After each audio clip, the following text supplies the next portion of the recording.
Awesome. Welcome back to the Retention Edge podcast. Today we've got Nick Trueman here with us from Spec Digital. Nick, give everyone a quick intro on yourself, man. Hey, thank you so much, Eric. And great to be here. I founded Spec Digital in 2011. So we've been around longer than most of the digital world that is in current existence. I've been working in PPC SEO since about 2007 now. So I've been doing it for quite a while. We also run a podcast as well. Just saying to Eric, I'm quite used to this environment. I run 2 shows a week, one show, but 2 episodes a week as well, called Winning with Shopify. So my agency mostly focuses on PPC and SEO. So we're very search engine focused, Google focused, but then we work across the fringes of lots of other outbound channels, as we call them, rather than high intent inbound channels. So I don't know how much you want to know, Eric, but that's us in a nutshell. How did you get into the SEO PPC space all the way back in 2007, you said? Like most good people, completely by accident. I was 17. I was at college and my car broke, and I was working for Domino's at the time delivering pizzas, and I really needed a car. So on MSN Messenger, so for any old people listening like myself, MSN Messenger was a thing we used to use before Slack, Skype, text messages, WhatsApp, all that sort of stuff. And messaged a friend of mine who had started a business, no idea what it was doing. And day one, he gave me a phone and said, cold call lots of businesses. And I said, Simon, I can't do this. And by mid-afternoon, I quit. And then the next day he said, right, come back. Why don't you manage some Google Ads accounts? And that's how I started off. That was in 2007. So by 2009, I left and started getting my own business running and was freelancing and stuff initially. 2011, founded it, sold it once in the meantime, rebuilt it, and kind of upgraded everything in the process. So it's been quite a wild ride. Yeah, as I say, a really random way of getting into it. But I've always been very mathematical and always wanted to run a business. So it felt like an obvious career for me as soon as I started working. And it was everything here's analytical and numbers based. And I want to run a business. Let's run this kind of business. How much easier was it back in 2007 when it came to running PPC ads and everything like that on Google compared to today? That is a fantastic question. I think about this sometimes, and when I think back, it's easy to say, oh, it was the good old days. Didn't even have conversion tracking. It wasn't a thing. It just come out, I think, when I was about 2 or 3 years in. And so even then, so when you look back in terms of like the complexities, there were less complexities. Trying to get it to work back then, I'd say it was harder. There was a lot less data available. There was no AI to support you of anything. Writing ad copy, you had to write it yourselves. The actual ads themselves on Google, incredibly restrictive. It was just sort of one headline, one description, and then they released 2 headlines, 2 descriptions. And then we had this thing called expanded text ads, and then it got changed to what is now responsive, where you put loads of headlines, loads of descriptions. Google jumbles them all up and doesn't feedback which ones are working best and not. It says good and not good, or average and above average and below average, which doesn't really mean anything because Google's definition of it working might be conversions, the highest CPC for Google, the most expensive click. So it was a lot less complexities, but I wouldn't necessarily say it was easier back then, or that it was even more complicated. I think it's just very different now. Businesses as well have evolved and changed. Back then, mobile wasn't even a thing. The iPhone 3 hadn't even been, I don't think any iPhone had been released. Apple computers were still absolutely enormous. I got a new Mac in front of me I'm on at the moment, and it's lighter than my iPad. It's insane how small they are now. But that's tech. Tech always gets smaller. So yeah, I wouldn't say it was necessarily any more or less complicated before. It's changed a lot. It's probably more things to think about now, I would say. When do you think was kind of the golden era of Google Ads, when it was kind of this combination of being the most affordable to run those ads in combination with having the most data at your fingertips so that you could actually make these really informed decisions with your ad spend?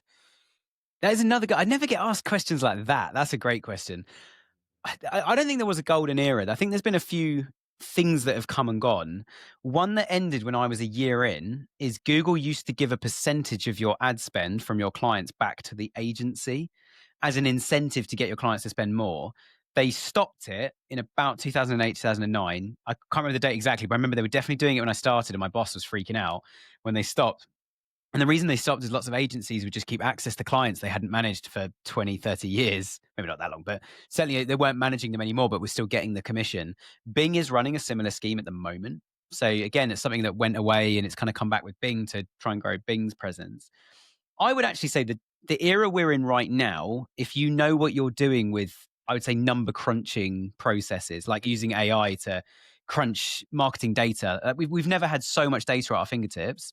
Yet most brands we come across, we actually checked the other day, and I haven't got the figure here. It's over 90% of the businesses we talk to don't have good tracking set up on their website. So all marketing decisions are based on like nonsense or data that's not correct that they think's correct, or they're just not. Or most companies, they're not even using the data. And I'm sure a lot of us can relate to that. I make so many decisions as a business owner completely on a whim, on gut feel. People are still doing that. I would say we're probably in the golden era now in terms of data availability, but I think we've gone back into the dark ages in terms of data use. And I see lots of brands really struggling. And when you peel it back, we call it data mining. We've got a bit of a new brand coming out at Spec at the moment. And our whole positioning is data mining, strategy development, and then agile testing. And the data mining piece is the bit people can't be bothered to do. I found an issue on a site recently, and I won't name any names because then I can say everything that I found in this. I had a look, and it turned out they were like 85% reliant on Google Ads, but GA4 wasn't telling them that because there was an issue with their cookie banner. And we told them this and they knew the issue. But then when we started to drill back to actually look at server logs and how people landed on the site, they came with a slight ID number change in the server log when they came from Google Ads, which is borderline illegal to have access to that data, but a server can't not track it. When I say illegal, it's illegal in the UK and the EU. And the UK is Yeah. about to do away with all of that, and the EU is not. We're getting rid of cookie banners and stuff here in January, which is quite exciting. So there's loads of things happening. But does that make sense? I say we're in the dark ages with how we're using data, but we're in the glory days of having data. And I think we've got too much too quickly, I think has been And everybody's why do you issue. think that is? Like, obviously, there was this whole issue with the GA4 rollout, and everyone just Mm, kind of, all their analytics went to shit. yeah. Uh, do you think that's the cause of a good portion, if not the majority, of these tracking issues? Do you think it's brands just don't care, don't know how? Like, what are these top kind of issues that are causing it? Because it seemed like to me, we're what, 20 years into the Google Ads era, basically, more or less. You'd Yeah. think we'd have this at least somewhat figured out at this point, but clearly we Mm. don't. Yeah, there's been so many things to attack data collection, and cookies are part of that. Browsers and privacy are part of that. I saw a study the other day of EU citizens, and over 98% of them, I think it was like 98.5%, we'll just round it to there, 98.5% didn't know what a cookie was, and over 85% didn't care what cookies were. Hmm. And over 80% of people, so you kind of go from like, okay, we're at 98.5%, then we're at nice. And I think it's about 84, 85% of people were actually saying that, like, I don't care about cookies. And then you get to the 80% of people were saying, I don't feel unsafe online.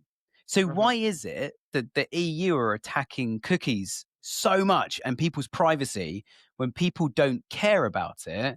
And then, I mean, you guys out across the Atlantic from us, you're adopting quite a lot of the stuff that's happening here in Brussels just to Exactly. conform, because the EU also don't understand that there aren't borders when it comes to digital.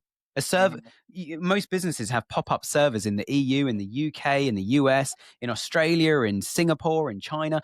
And it's just happening in real time based on who wants to visit the site. And then they release laws changing that. So I think go back to your question, like with the data stuff, I think there's so many things attacking what data you are and are not allowed. And very few companies have actually got in trouble. I've never found a single case where someone's not had a cookie banner in the EU and has got in trouble for it. And they increased the legislation on that about 18 months ago.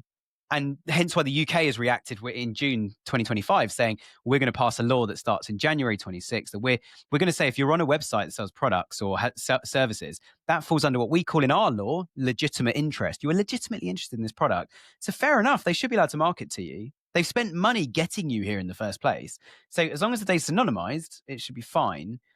Yeah. And I think one of the issues, going back to a comment I made earlier, I think one of the issues when it comes to marketeers using this data and trying to make kind of headway of this is think that tech is always adapting way too fast for humans. Like our physique, I mean, the amount of, I don't know if you have them, but I've got an app that helps me relax on my phone. I go to the gym to work out. That's how far the human race has come. Like we're not even adopted. So when you suddenly go, all right, Google in 2003, 2004, in its infancy, you could just write a few bits of text and put an advert up. And yes, the click costs were cheaper. They're actually cheaper now when you factor in inflation. If you know what you're doing, they've not got more expensive. But now we've got access to all this data. So things like Performance Max in Google has come along. And that's been a game changer because it's machine learning meets AI meets you feed some stuff in and it doesn't really report back apart from top line clicks, costs, conversions, if you set your conversions up properly, which most people haven't.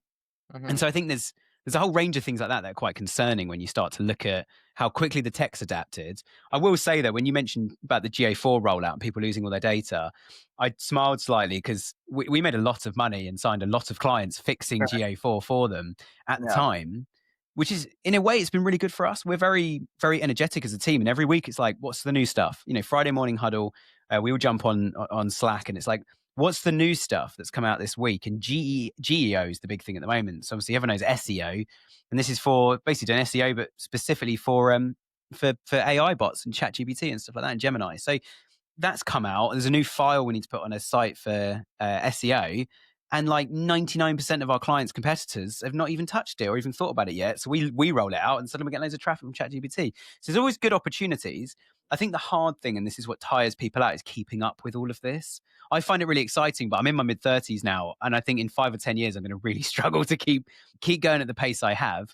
So I've got Yeah. to keep hiring smart, energetic people to work in the team. But yeah, it's not easy. I look at a lot of our clients and I do sympathize with them a lot. Going, I'm here shouting at you about this. You probably got your PR agency, your social agency, your internal team, the board, and based on ages and experience of the individuals you're speaking to, based on the kind of range of responses you're going to get. So yeah, I sympathize a lot with people wrestling with this who don't understand it. But that's why Right. you hire someone who knows what they're doing. But then there's a lot of crooks that pretend they know what they're doing, and it's a real challenge.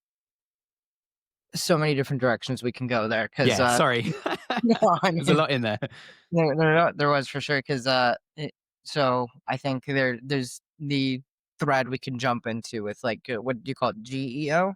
I haven't heard the term. GEO. Yeah, yeah. I haven't heard I mean, I've heard of LLM SEO and people referring to that. I haven't Yeah, yeah. heard of the term GEO, which is interesting. We'll jump into that in a second. I think Yeah, I yeah. could agree with you in terms of like what the EU's doing and how they're basically completely intent on just ruining the internet experience for everyone. Basically, Yeah, yeah. cookie banners have just been a complete blight on UI UX on websites now Yeah, for yeah.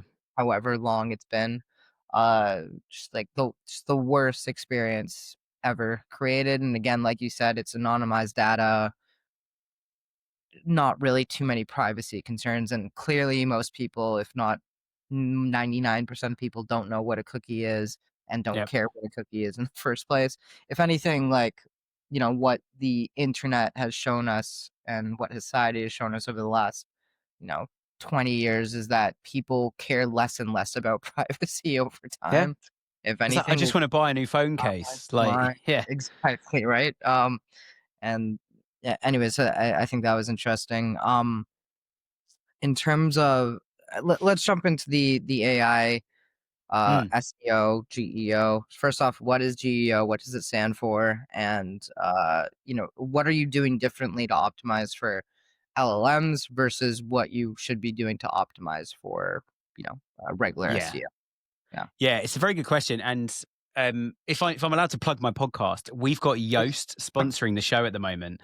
And as someone who works in SEO and an SEO team, Yoast, if you've never heard of it, it's the most used website plugin in the world of all website plugins. It's made its name in WordPress as an SEO assistant. So it does lots of things in the code for you. It gives you boxes on every page to fill out for what your listing's going to look like on Google.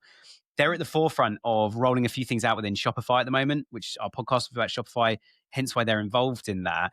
GEO stands for Generative Engine Optimization. And yes, I'm reading it because I've only learned this in the last couple of years. So I'm reading it off. I quickly searched up on our system which one is. We all know the term GEO. But the big difference really is that they're not going to crawl like a normal Google crawler. So where you're trying to get your code clean and everything else, it doesn't really worry about any of that. It just worries about that core content. What are you actually talking about on this site? And then there's a file called they're called LLM. So that's the name of the bot that looks as an LLM. And there's a small file called an LLM. I think it's LLMs.txt. I've spoken about it quite a few times on the show, but I don't have my show notes in front of me right now. I've got an enormous notepad, which I've pretty much filled in the last 2 weeks with stuff going on in the AI world. But you got a new file, and it's a bit like if anyone's ever looked at a robots.txt on SEO for traditional SEO, basically tells the chatbot where to go, or the agent where to go to find the AI information, what pages it should look at, which ones are a waste of time. The biggest challenge, and we can go down lots of routes, like you said on this, the biggest challenge brands are having, and the thing that we're getting asked a lot at the moment, which is and I was asking myself at first, and I've kind of gone full circle going, I can't change it, If Google takes my content on Gemini and puts it at the top of a search and just shows, here's an AI generated answer based on two websites, three websites, people are not clicking through to the site. Now, from a commercial perspective, this is a problem. And it's Mhm. a problem because if somebody says, what is 100% organic cotton? That's a keyword. And we are a 100% organic cotton clothing brand. And we've written a blog post. And it's all hypothetical, of course. We've written a blog post about organic clothing and why 100% organic is vegan, why it's so important, why it's so soft, why it costs what it does. Sometimes organic cotton is really cheap. Sometimes it's quite expensive because of different types. And where they grow and other stuff is the quality of the cotton. And you got a blog post about that. If someone clicks through to your site and reads that blog post, now you're in control. Say, join our newsletter to hear more stuff about this. Bang, I'm into email marketing. I've acquired a customer. I just need to get them to purchase from me now. Or you can say, hey, why don't you buy this organic cotton product? Or you're looking at organic cotton. You must be interested in purchasing something. So these are our main 5 product categories. Which one are you most interested in? Or Yeah. actually, here's our chatbot, our AI chatbot. Do you want to ask it some questions about cotton? Or what specifically did you want to know about cotton? And that's the challenge, is people aren't getting that traffic anymore because Google or ChatGPT is answering the question for them. I don't know if you, Eric, have tried, or if people listening have tried this, but trying to ask ChatGPT or Gemini or Claude or something, trying to ask them for sources of their information, they're not forthcoming. And that Mhm. also is a challenge.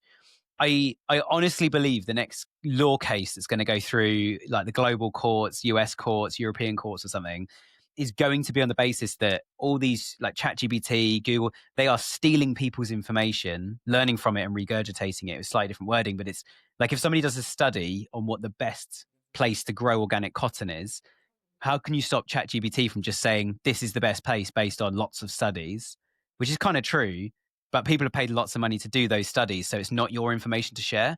And that's going to be, I think, the next big argument where AI is actually going to get locked down quite a lot for the information it can find. We're We seeing it a lot internally we right use AI for now. tasks. Yeah, Sorry, yeah. go I on. mean, we're seeing it a lot right now with I think it was Anthropic, Mm. if I'm remembering correctly, that just lost this big lawsuit for Oh, stealing really? like 500,000 books of content basically from authors. And Huh. basically the lawsuit ended up being that they had to pay like $3,000 per author or something like that.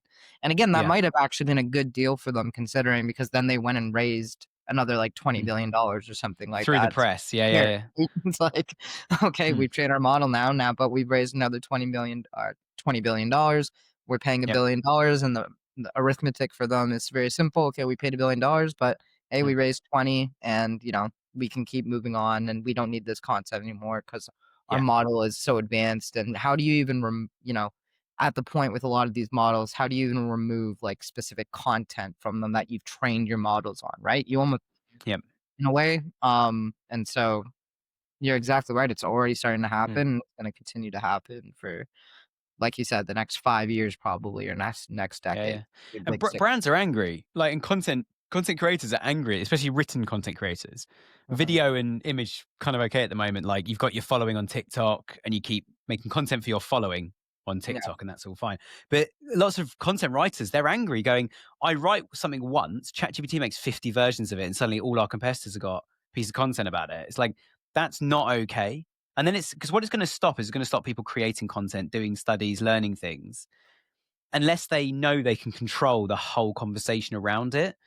But again, I saw something in the news. I can't remember what it was, but there's some study about the environment recently. I've been quite interested to sort of see what's going on in the world.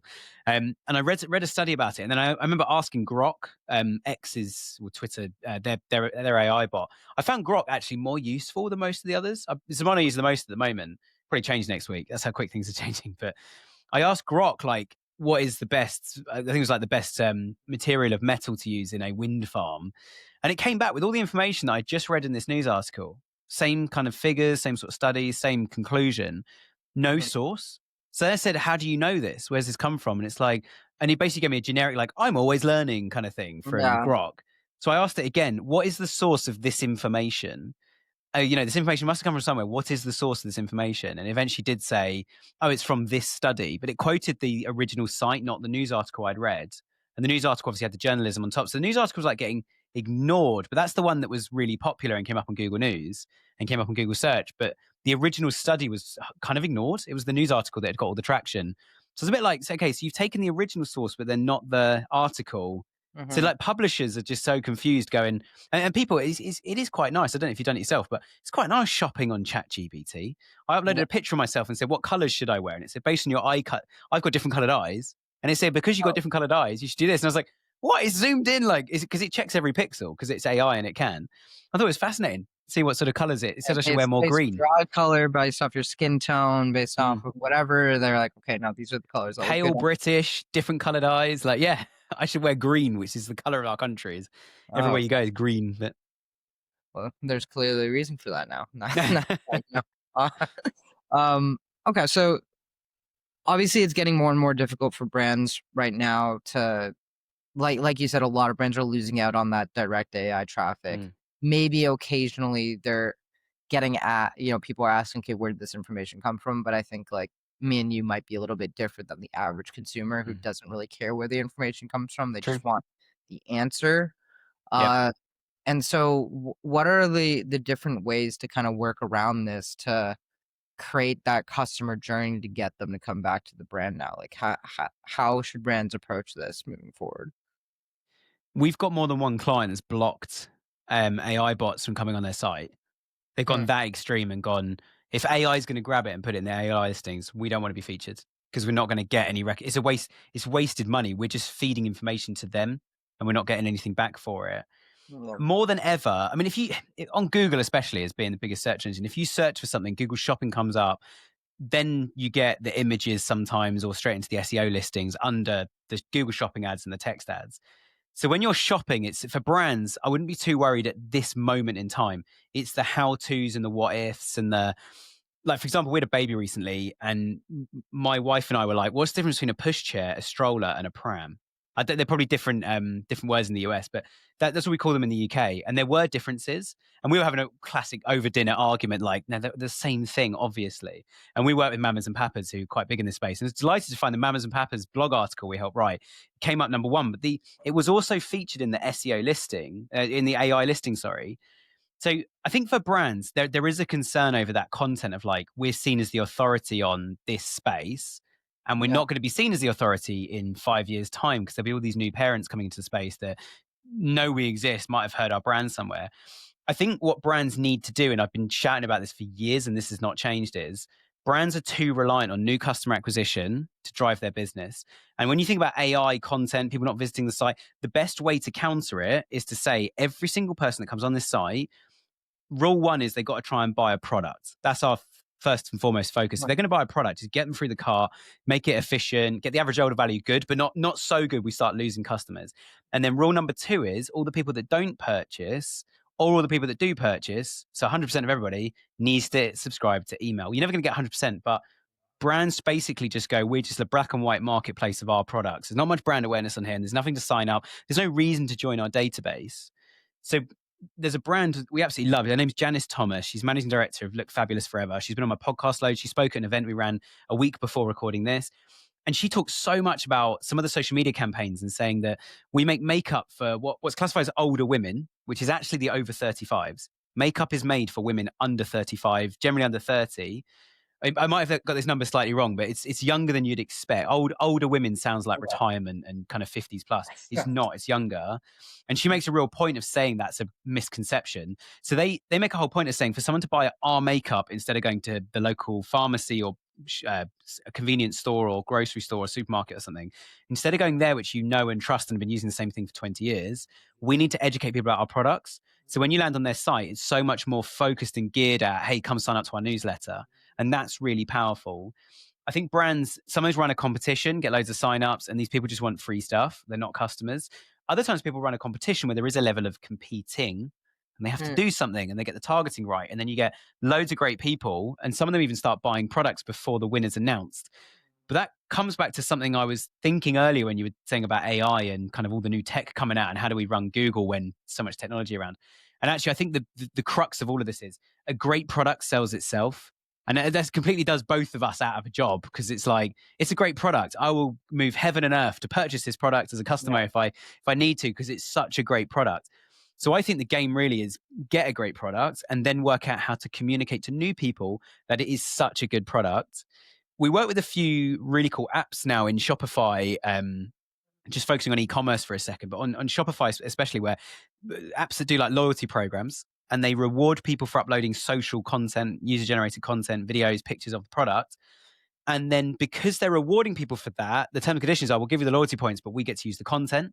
Content goes into a library in the back of Shopify or Magento or BigCommerce, and you can start actually using that content on the product pages themselves. So now your customers are selling the product. In the same way, if someone's got a really, mum or dad's wearing a really nice coat in the school playground waiting for their kids to come out of school, the other parents are like, oh, that's nice. Where'd you Yeah. get one of those? Or like, mum, when those massive water bottles that it's mostly women seem to have bought these massive water bottles. My wife's got one.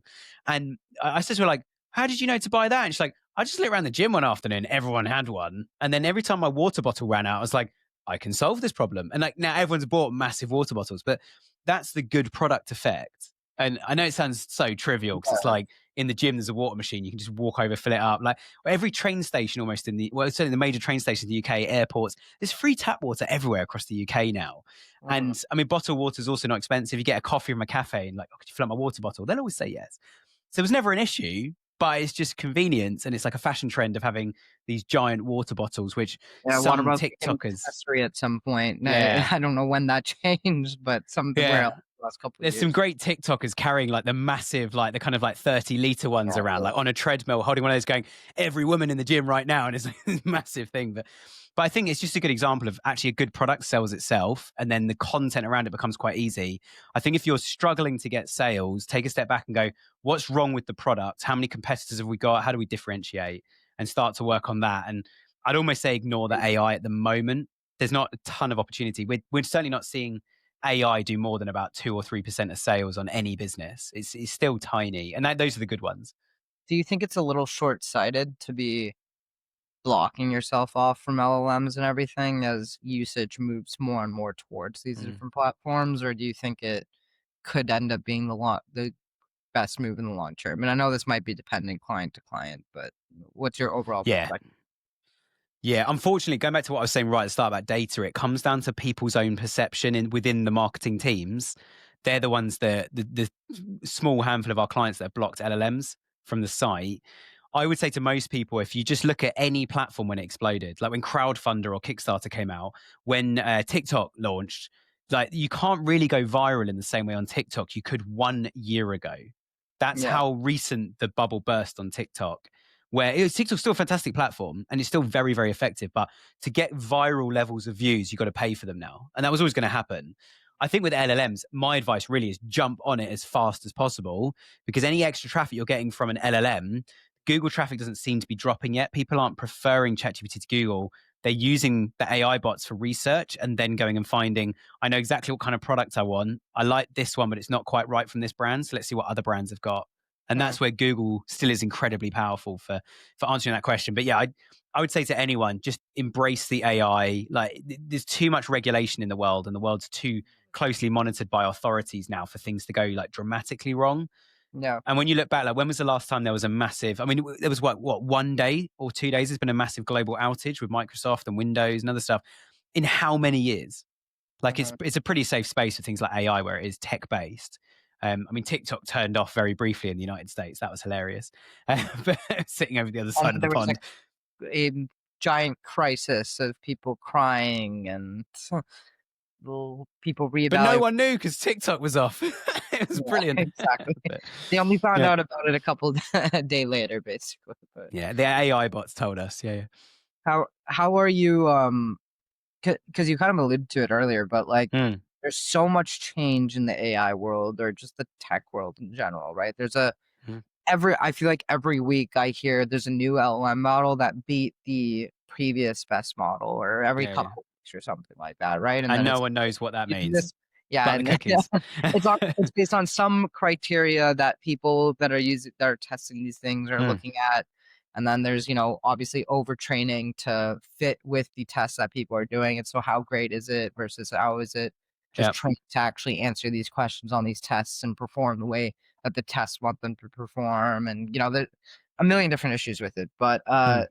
like, I guess, how are you trying to keep up with everything that's happening? Because there's a new AI tool every single day. I think I read a recent stat, and I'm skeptical on this being 100% true, but it seemed to come Mm. from a reliable source, which was that there's 1,000 companies in the world right now that are over 100 million ARR in the AI space. And I'm just Wow. like, do you think you could name more than 5 of these companies? Like, I don't think I could, right? And I feel like I'm fairly in the know. I feel like I'm using all these Mm. different LLMs, I'm using different AI tools and everything, but Yep. 1,000 different businesses all doing, Mm. over 100 million ARR. How are people supposed to keep up with it, and how are you kind of approaching it?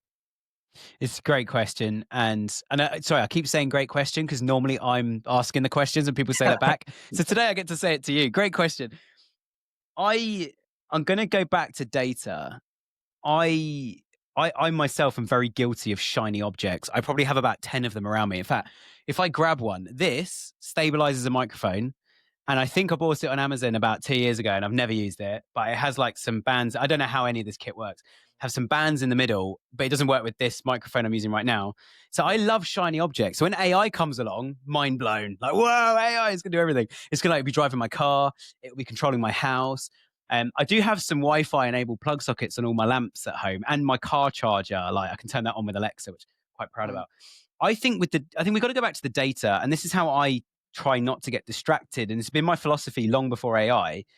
And I fail a lot of this. I try not to get distracted by shiny objects in businesses I could run, especially when I work in the same as you. You work in marketing. We get 1,000 years going, these guys don't know how to run their business. This client over here, let's just start our own. And then you start when you're like, this is a nightmare. Like, I can't believe they go through this every day. Like, and I was just doing the PPC account before.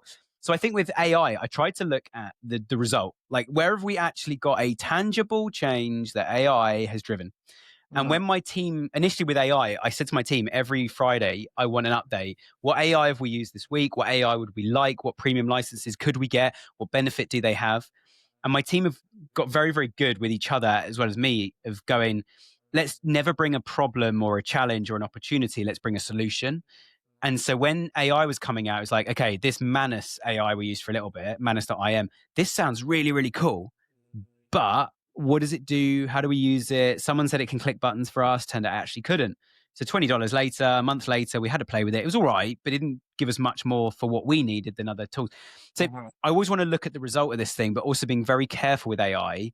I think the biggest place people go wrong with AI is they spend longer trying to get the AI to work than doing it themselves. And it's almost like if you imagine like yeah, gambling, yeah, the more time you've put in now, the more of a result you need to justify the time you put in. It's the same as gambling. The more money you spend betting on things, let's face it, everybody loses in gambling. That's why it's good fun, but it's stupid exercise when you look at it financially. If you gambled with fake money, perfect. Like that's the way to do gambling, in my opinion. But the more you gamble, the more money you put in, the more result you have to get back. Because like, hey, I put $1 in, I put 10 in, I put 100 in, I put 1,000, I put $200,000 in.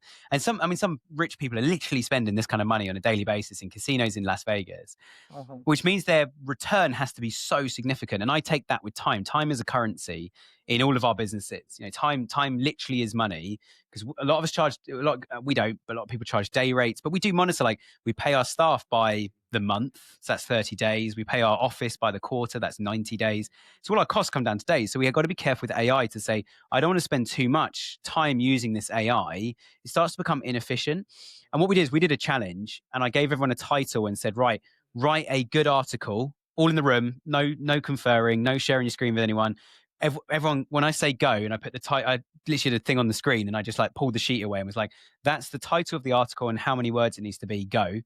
And when you think you're done, shut your laptop. And we all kept going until everyone had shut their laptop. And it was about 3 minutes for the longest person to write an article, and all of them were really good. Bear in mind, we write content for SEO and Google Ads, ad copy and stuff. All of the articles were really, really good. And the longest one was 3 minutes. I was like, all right, now, and then a week later said, right, same exercise. Everyone open your favorite chatbot and get me a decent article that's as good as that. And it was like 8 minutes. I was like, all right, so it's twice as long. Bear in mind how much content we need to push out, and product descriptions are updating, collection descriptions, and ad copy. We're changing like hour by hour. We're changing hundreds, maybe thousands of ads across the agency. And we're not even a team of 20 here yet. Like we're working really efficiently, but AI is not helping with that. Spreadsheets and formulas are. So like we just got to pick the right tech at the right time. So we're trying to keep a pulse on it. I'm less interested in AI bots crawling websites for SEO and stuff at the moment. That's not an issue because the crawlers we've got work. The issue we found with AI is because it's more of a conversation, you're trying to teach it something, which actually brings in a bit of the human element, which is it can make mistakes. Whereas if Yeah. you send a crawler to a website and says, tell me how many title tags are incorrectly formatted or mess descriptions that are missing or pages that load too slowly, these are statistical questions that have a numerical response. And I Mhm. don't want an AI bot thinking too much about that. It's like, just grab the stat and log it. I asked several AI bots the same question about, and it was a mass question of what altitude do you need to get to boil a pint of water using this many kilowatts of energy. And you know the whole thing: the higher up you go, the less Yeah. energy you need to boil. They all came back with different answers, and I was like, there is a statistical, like, it's Mhm. a calculation. There's only one answer. I can't remember the exact answer, but it was like, I think it was like 20,000 feet up or something. You can now boil a pot of water for the kilowatts I put in. It's a maths question, and it just couldn't get it right. And I asked it things like, how many books are there in the Bible? And it couldn't.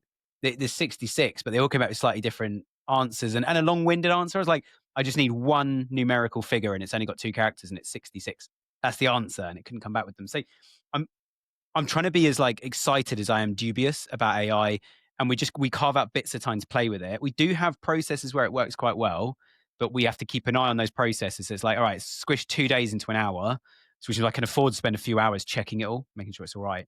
But Mhm. in terms of keeping up with it, I look at the data and go, this AI bot over here is saving us time, or it's making the client more money, or this chat bot we've put on a client's site, conversion rate has lifted. And we might have one version of the site with it, one without. That's an A/B test, and we got a concrete answer that the chatbot is helping.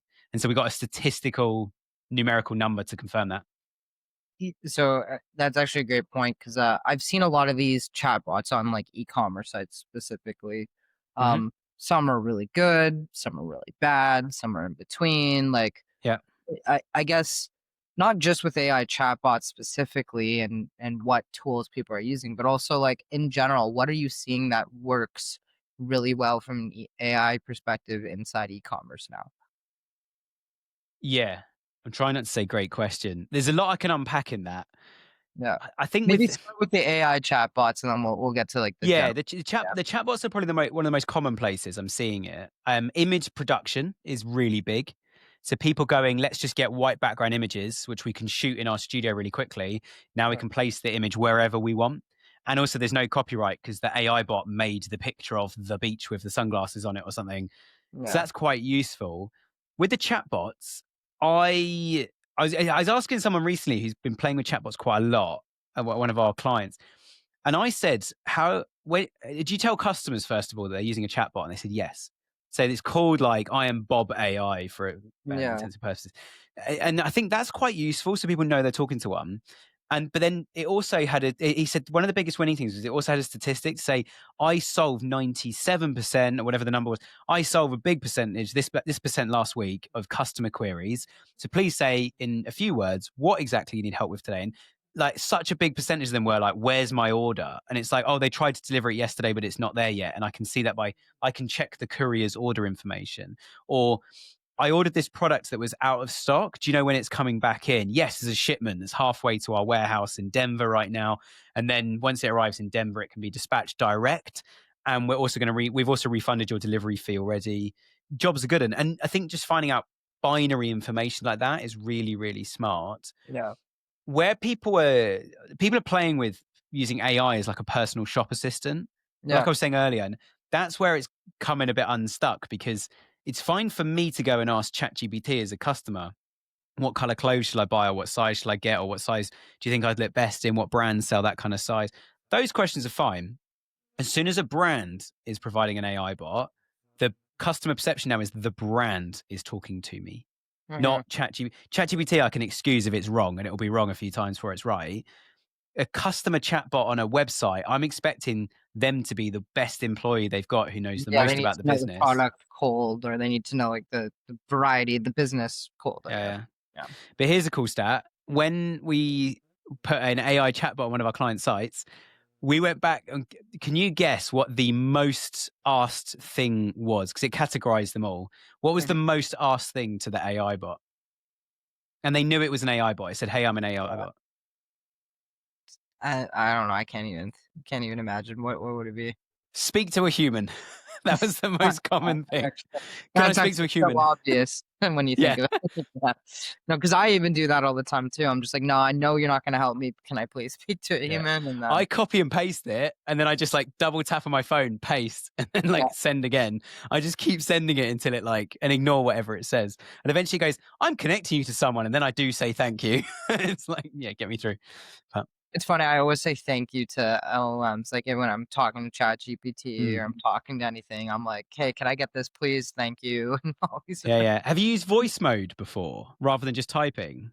No, I have used it on my phone, a couple times, but, like, I find that it doesn't pick up the words super well, and Yeah, I don't yeah, gotcha. just the way I speak or talking too Yeah. fast, whatever it I've is. tried it a few times, and I found something. What I found quite interesting with it is I did it with Grok the other day, and I did it through my Apple CarPlay in the car, and that worked because cars have like modern cars have multiple microphones to pick up your voice.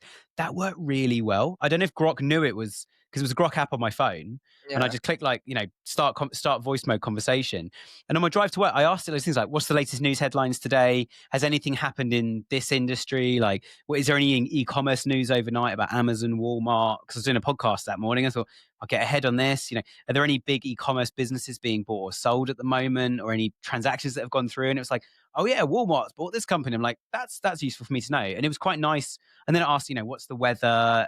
Have any bands I like listening to on Spotify? And you couldn't connect Spotify. But I was like, have Mhm. any bands I like listening to? Have they released any new songs or albums recently? And could you play them?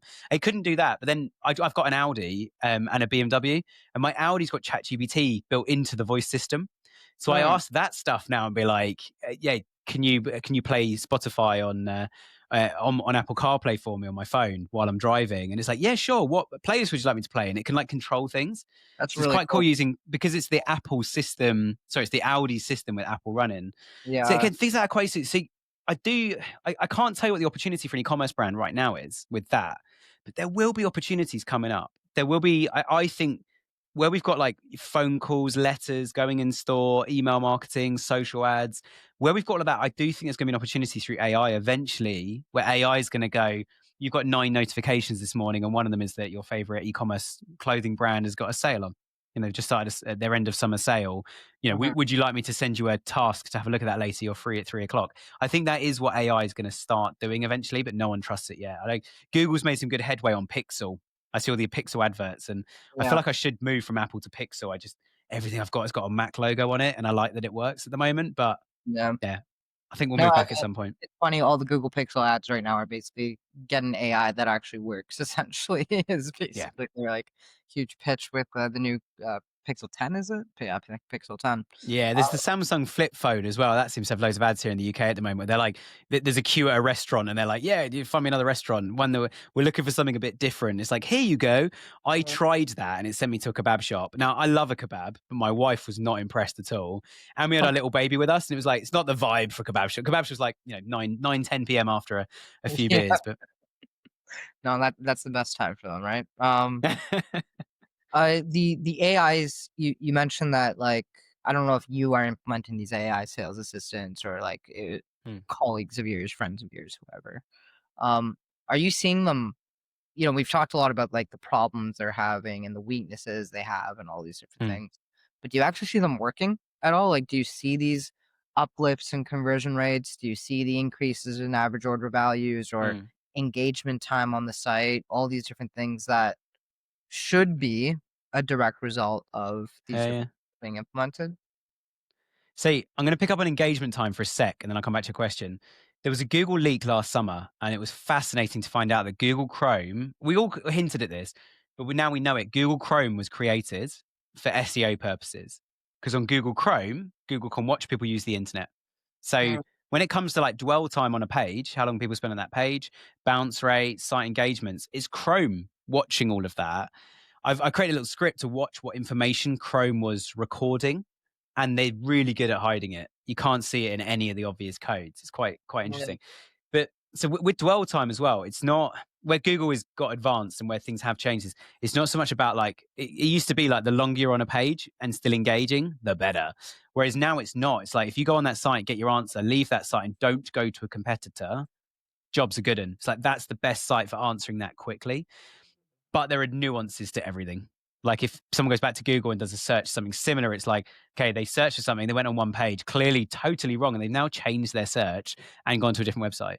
So they clearly were going down the wrong road in the first place. And Google then presents the thing that people look for on their second search, if it's a common journey that people do a search, click, do another search, and go somewhere else. Google started showing the sites from the second search at the top for the first search. So there's Yeah. loads of little things like that where they're getting really savvy with it. I don't have any case studies to share on it, if I'm honest, and I normally have a million things to say about anything. One thing I will say is the chat bots, where they're being used well, they are saving a lot of human resource in customer service, both pre-sales and post-sales. And that is post-sales, the order confirmations and tracking and stuff like that. The pre-sales as well is if somebody says like, okay, this product's out of stock, when's it coming back in? If your chatbot knows that or has access to your Shopify inventory and is smart enough to say, well, it's gone out of stock 3 times this year, and the longest it was out of stock for was 2 weeks. Mhm. That's a smart response. And if you train that chatbot to then say, do you want to give me your email and I'll set you up for a back in stock email on this? Yeah. Yes, I would. Here's my email. And then it emails you immediately. You asked me to tell you when this is back in stock. Here are 8 others that are very, very similar. Or it says that on the chat while they're still there. That one's not there, but we've got lots of similar ones, or I can tell you when it comes back in. What would you like to do? And I think with chatbots as well, don't then say, type 1 for option 1 and 2 for option 2. Like that was pre AI. That was like the kind of, you're just in a menu, like on the phone. It's like press 2 for sales. And okay. Mhm. So I think making it more conversational, but the stats, they're so nuanced. I think one of the hardest things with chat is we find this a lot in non-e-commerce and lead gen. As soon as you got a chatbot, even if humans are behind it, answering the live chat, once you got chat, it's really hard to attribute any data because that conversation immediately gets taken offline from the site. So if you know we had 50 leads this month instead of 100 through the web forms because we launched the live chat, but there's been 250 people have used the live chat, you can look at total leads, but what you can't see now is which keyword and advert or SEO query has Exactly. actually triggered that interaction. So there's swings and roundabouts with all of this. Some brands either try and go, I mean, let's not talk too much about attribution today, it's a nightmare, but just at a headline, some brands try to just go, we're just going to keep changing stuff and watch what the bottom line does. And it's like, we're getting more profitable. Good. We did that. Got less profitable. Bad. Like, and we just kind Mhm. of put money in certain budgets accordingly. Other brands are like, every single click that we pay for, we want to track the whole thing and make decisions based on that. I'd say we're probably erring more on number 2, but we do have some clients on number 1 where it's like, you've pumped your Facebook budget up more than Google. Doesn't make sense. Less people are coming in from Facebook and Google and purchasing, but your total revenue's up. And it's like, just, it drives me mad and my teams. We're like, we want some numbers to confirm it, but we also don't like deny it. We're like, it's Yeah. working, do more of it and see how far we can push this thing. And then we'll find the next thing. But I think there's not a lot of data on it. And it's so nuanced. Like some chatbots, you can give like full reign, say whatever you want. Other ones, you're like, only answer these questions and then get it onto a human support ticket as fast as possible and tell them we respond in 24 hours or 1 working day or something. Yeah, there's not loads of stats on it, but certainly people are not using AI to like produce like not produce, but like personalized on-page content per user who's arriving yet. That is coming. So personalization is happening a lot, but for an AI bot, so you're basically almost having a conversation with someone rather than even shopping around a Shopify store. That is coming. I don't know if it's going to work, but people are going to start testing that. I can see Yeah. it starting to happen. Well, even I think it was Big Commerce that recently rebranded to Commerce, and then all their whole rebrand talked about agentic commerce and all of Mm, that. But I haven't actually seen any actual examples of agentic commerce being in yeah. the actual field. Like nobody's buying through just Mm, LLM, like automatically knowing that I need to reorder laundry detergent and therefore yeah. go and set up an order. Like it's just not the way people work, right? They want to like see the product, they want to feel it, they want to like Mm. know what's happening. And I doubt to an extent that people will trust like, uh, a random LLM with their credit card information, just buy them whatever they want, whatever it feels It okay. might connect to like Apple Pay or Google Pay or take you to the payment screen. I think is probably the first step. But yeah, you're right.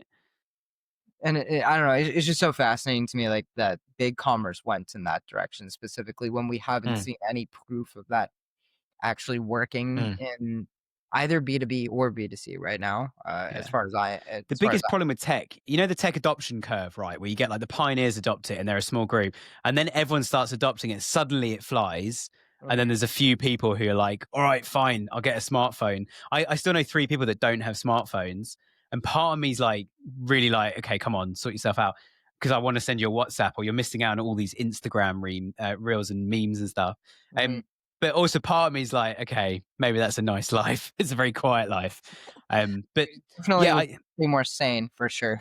yeah, but I think that the tech adoption of AI as well is it's moving again. It's moving too quick for everyone. So if AI is like doing back end process stuff, like you do a bank transfer and the AI kind of sorts it all out and does the fraud prevention, and so that kind of helps. I mean, you guys in the US, you don't really have bank transfers for paying for e-commerce stuff yet, which I find bizarre. We use it a lot in the UK, and you don't have to pay any card fees. But then you've probably got massive financial banks making loads of money out of the card fees. There's someone trying to stop it happening. But Yeah.